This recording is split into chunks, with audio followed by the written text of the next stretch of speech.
So Jennifer, thank you so much for joining us today. Oh, thank you for inviting me, Lynn. Pleasure. And in a few moments we're going to have a chat about an organisation that we in fact mentioned in the first week because it's so unique. It's a really interesting modern form of organisation, Take Two. That's where you're currently employed. Yes. But I guess before we go there, I'd like to ask you to talk to us a bit about who you are and where you're from in terms of your professional background. Yes. Yeah. The other one could be far more interesting, but just professionally. Okay. My first degree was behavioural sciences at La Trobe, and when I finished that, I thought that I wanted to work with children and families, but I really wanted some practical experience doing that. So I worked at what was then called the Canterbury Family Centre, which doesn't exist anymore and now has been amalgamated into Uniting Care. And at that stage it was still a children's home. It was just at the tail end of that. That's how old I am. And so I did work that I literally directly cared for children and worked with parents on reunification. So I did that for a couple of years, and then I did the obligatory overseas trip. But then I came back to La Trobe and did social work here.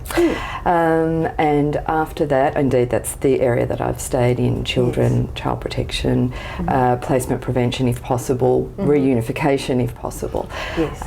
So the types of organisations I've worked in have included foster care, the Children's Hospital, particularly in what's now the Gatehouse Centre.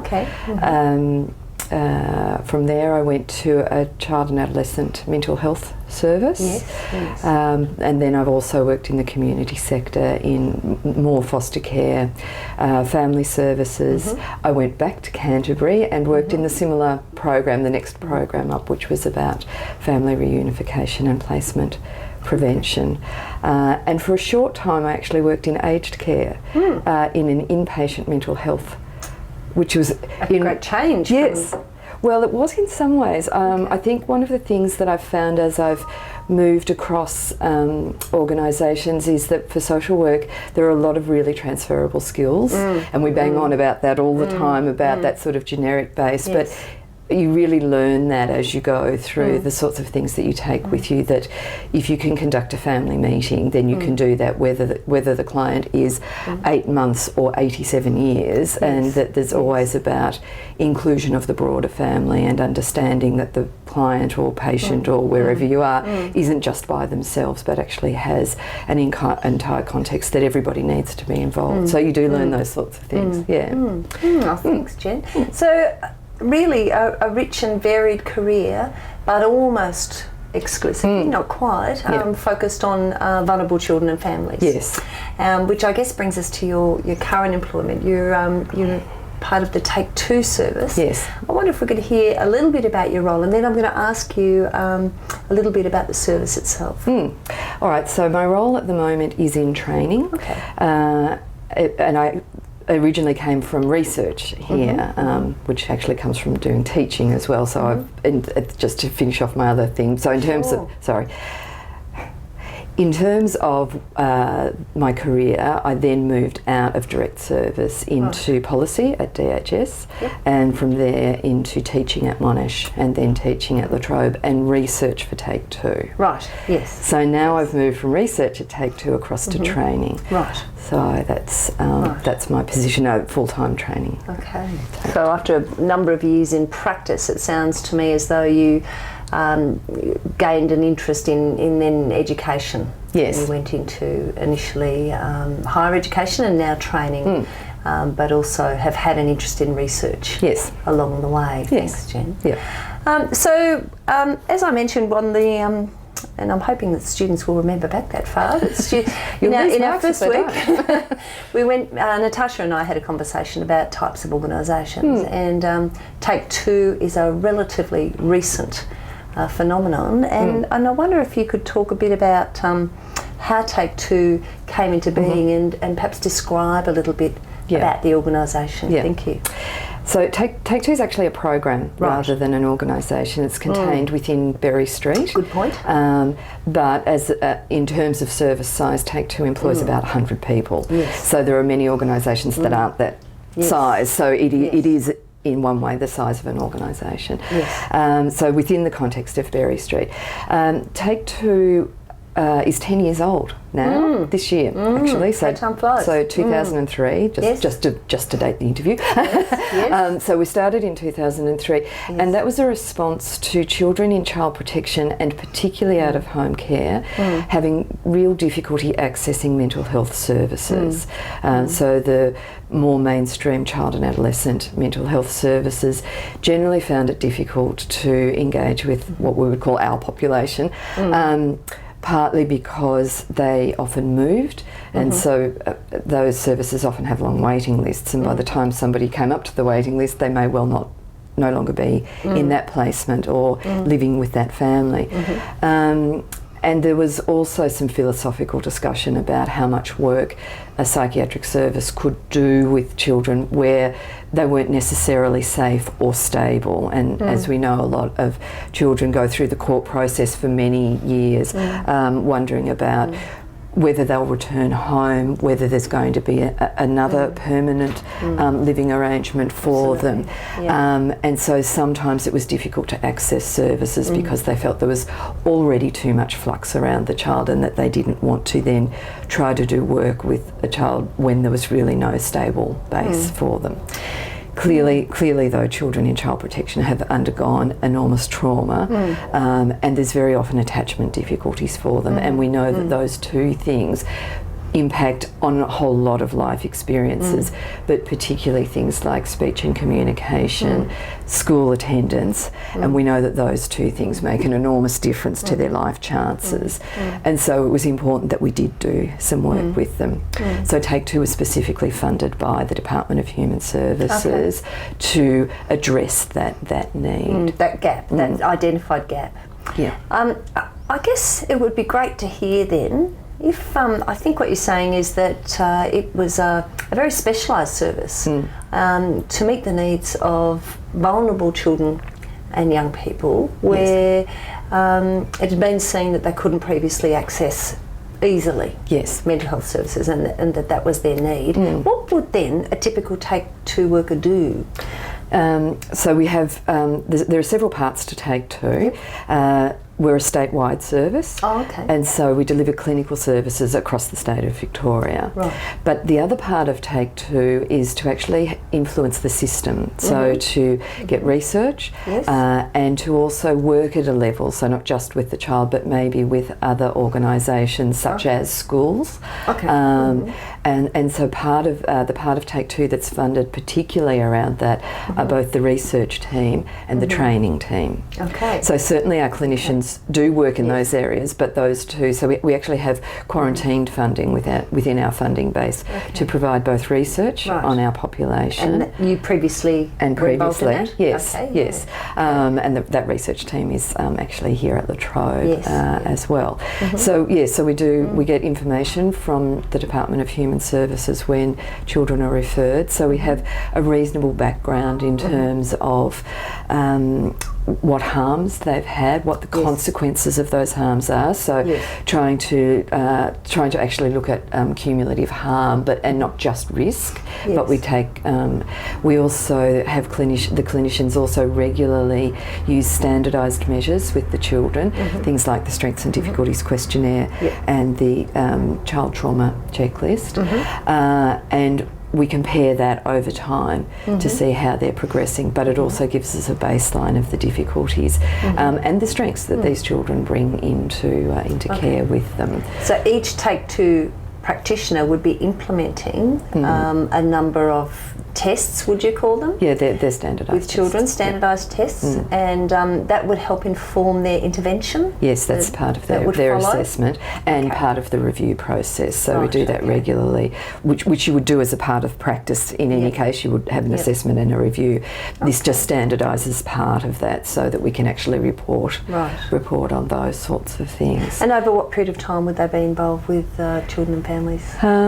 It's for as long as the child is within the child protection system, and for as long as it's a helpful service. So children are prioritised by the department. We don't hold a waiting list. So when there's a vacancy, the department in that area negotiates that next position and informs us who they would like us to see. Sometimes the interventions are very brief, and depending on which service, there are a number of other minor programs, so not Take Two program, but other programs that they feed into as well. Some of them can be as short as 6 weeks, a 6-week intervention, and in fact we consult as well, so it may be a one-off consultation for a child, and that might be about issues of placement. What is it that the carer may need to know, or what qualities might they need to have to best be able to support this child? So those types of things, all the way through to children that clinicians may see for 2 or 3 years. I guess there are 2 questions that I have before we perhaps finish for today, and I'm also thinking that students will have access to the very comprehensive set of slides that you developed. Thank you for that. That's fine. So that they can read quite a bit of detail about both the history but also the current operation of the referral tool. But before we get to the uniqueness of the referral tool and what's interesting about that, just to go back a step, because you talked about the reason for being, if you like, the identified gap.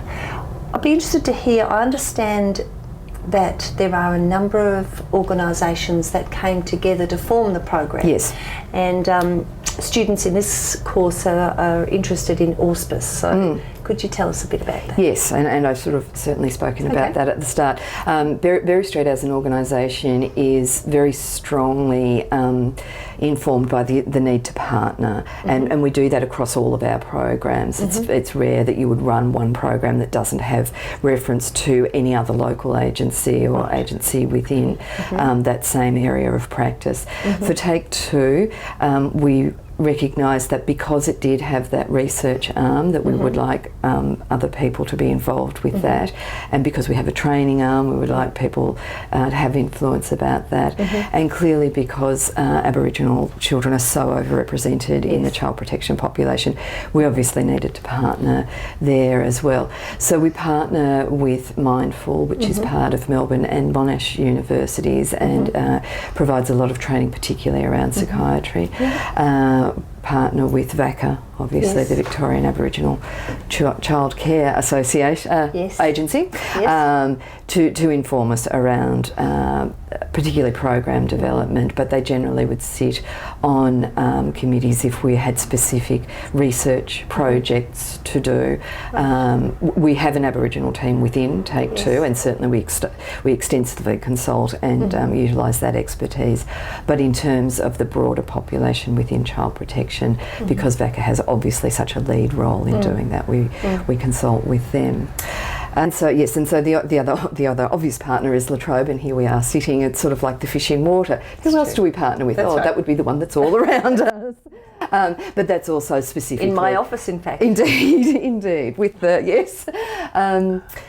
and that's particularly, but not exclusively, around research. Now, obviously, the research team is located here, and Margarita, who's the head of department, is also the principal researcher for Take Two. So there's a lot of crossover, which is a lovely thing, because we're able to really benefit from the department, and hopefully the department is able to benefit from seeing some of the things that we do within our research, and to have additional partnering around that too. Oh, thanks, Jen. Well, so finally, we are interested in the whole of the service, but this is a week in the course where we're really looking at the use of technology. We understand that your referral tool is entirely online, and that it was created in quite a unique way. So perhaps what can you tell us about that? Yeah, so it is. There is a clear interface between the department and Take Two, and indeed it is online. There is no other way to fill that in, which is nice because that feeds directly into our system. And so for everything from case files through to research, that's a very helpful sort of an interface to have. The tool basically asks, I think, and I've alluded to this earlier, it's called the harms and consequences assessment. And I guess in terms of assessment and social work students and learning, that's about trying to distinguish what harms the children have actually had, and they can be obviously physical, sexual abuse, neglect, parental difficulties, absence of a parent. For instance, in the Take Two population, we have a really high, like it's about a third of children have at least one parent who's deceased. Right. That's high even within child protection. Disproportionate. Even within child protection, that's disproportionate. I would have thought. Another third, that is a third. So they could be. There would be some overlap. Have one parent who's incarcerated, at least. So it's those sorts of things. So we look at what the harms are, but we recognise, as we do when we make an assessment, that in some way that forms a risk factor, as well as the harm itself, that children are at risk of other things. So what we ask about then is, what are the consequences of the harm? Right, okay. So it's not to dismiss the harm as being a harm in itself, but to say that we also know that potentially leads to other difficulties for the children. So the referral tool is actually asking for quite a lot of specificity, not just to talk about, this is a problem, but to say how the problem in this child, in this context, plays out. Yes, and then of course there are other questions that the workers fill in, such as who else is around the child that it would be helpful, what are the aims, what's the purpose of the intervention, because again we can look at the harms and the consequences that these children have experienced, but we still need to be clear about what it is, rather than say generically, they'll benefit from a service. We would hope they would, but we need to know what it is that people are actually aiming for. So we ask those sorts of questions as well. So you can't just make a referral to Take Two because you think it might be a good idea. No, and undoubtedly it is a good idea. but like all practice, you need to know what it is you're aiming for. And there would be an argument, I think, for all of us that we could all do with some counselling, we could all do with some interest, but is that how you're going to direct the resource? And if you're the clinician, it'd be good, doesn't really give you anywhere to go. And it's not set in concrete. It doesn't mean that if another difficulty or an issue or a strength appears, that we say, when you referred that wasn't the case, so we're just going to keep going down that track. But we do need to have a sense of what it is we're aiming for. Okay. Okay, so any other comments about the referral tool, any refinements over time to the tool? I think that the tool stayed fairly standard, I think, because it was based on the best interest principles as well. And so it is an integral part of the system under which we work. So it is about the context of looking at what the areas. So the tool is actually based in what way Sorry, I'll just start that again. The tool is based in the legislation and the types of harms that the court pays attention to. So we're trying to fit that system as well as understanding the broad. And I think the word seamless comes to mind. I'm not sure if that's the way it works in the real world, Jen, but I think that what you've described is a really kind of hand-in-glove approach for these most vulnerable children, haven't you? Because if they're all referred by the department ought have a real sense of harms and consequences of harm, and they ought have in mind the centrality of the best interests and all that means. So that this service requires that to be provided seems to me to be most appropriate. And to go one step further to be saying really, and what is it that we're aiming for as a service system around this child? And indeed, this goes back to the earlier discussion, just because now I am in research and training, that those services also work with the broader system. So again, so sort of going down from the client but back out again.